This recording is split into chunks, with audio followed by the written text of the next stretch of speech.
One exorcism, a father's test of faith. In the hallowed halls of the church, a family gathered in desperation, their hearts heavy with fear and uncertainty.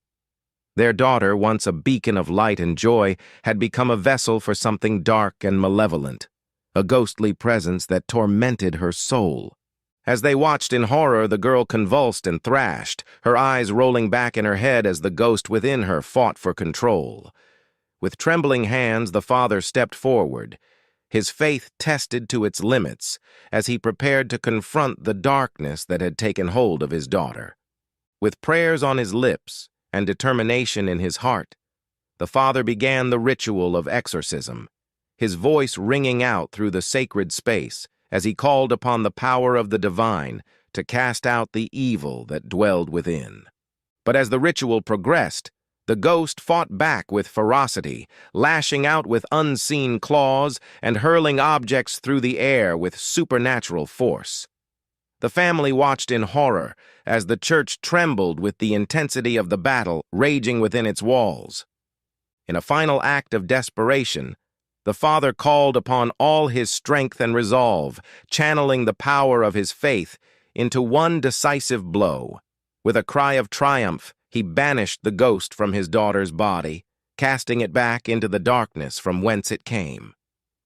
As the girl collapsed into her family's arms, her body spent from the ordeal, the father knew that their journey was far from over.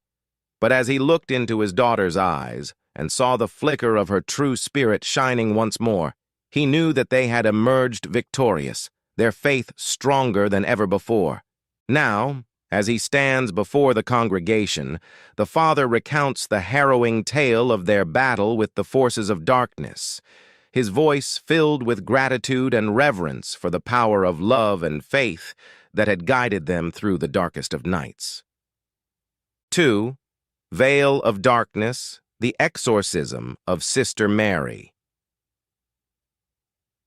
In the quiet sanctuary of the nuns' dormitory, a sinister presence lurked in the shadows, its icy grip tightening around the soul of Sister Mary, a young and devout nun.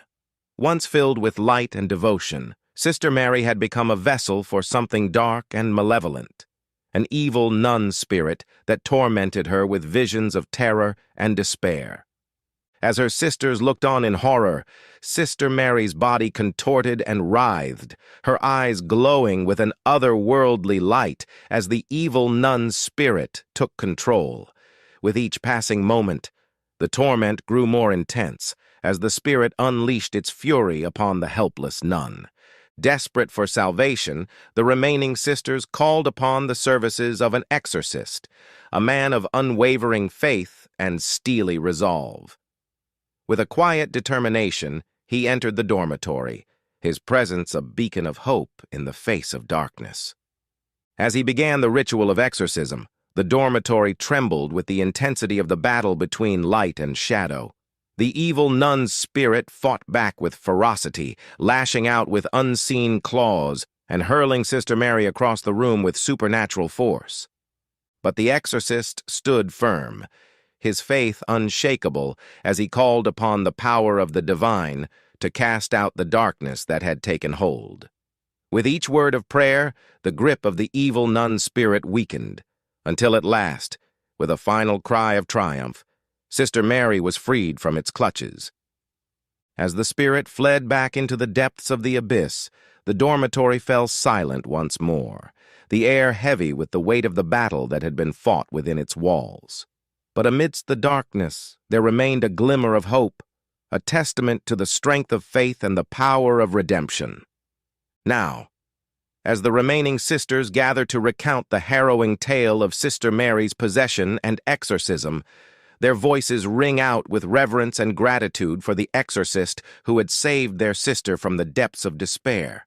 And as they bow their heads in prayer, they know that the light of faith will always triumph over the darkness of evil. 3. Unleashed, a battle of good and evil. The church was alive with the gentle hum of prayer, the soft glow of candlelight casting shadows on the walls as the congregation bowed their heads in reverence. But in an instant, The tranquility was shattered as a young boy, eyes ablaze with an otherworldly light, became a vessel for something dark and sinister. Chaos erupted as the boy convulsed and thrashed, his body contorting with unnatural movements, as the evil spirit within him wreaked havoc upon the sacred space. With a strength beyond his years, he flung aside pews and shattered stained glass, his laughter echoing through the halls like a sinister symphony. But amidst the chaos, the father and his faithful flock sprang into action, their faces set with determination as they struggled to subdue the possessed child. With ropes and chains, they bound him to a pillar, his screams of agony filling the air as the evil spirit fought to maintain its grip on his soul. With a heavy heart and a prayer on his lips, the father called upon the power of his faith to banish the darkness that had taken hold of the boy. With each word, he felt the weight of centuries-old evil pressing down upon him, but he refused to waver, drawing strength from the unwavering resolve of his companions. As the ritual reached its climax, the church trembled with the intensity of the battle between good and evil. Shadows danced along the walls and the air crackled with an electric energy as the father confronted the evil spirit head-on, his voice ringing out with a divine authority that brooked no resistance. And then, in a blinding flash of light, the darkness was vanquished, and the boy was released from the clutches of the evil spirit. With a gasp of relief, he slumped against the pillar, his body spent from the ordeal. As the congregation gathered around him, their faces awash with gratitude and wonder, the father knew that their faith had prevailed. And as they joined hands in prayer, a sense of peace settled over the church, a testament to the power of love and light in the face of darkness and despair.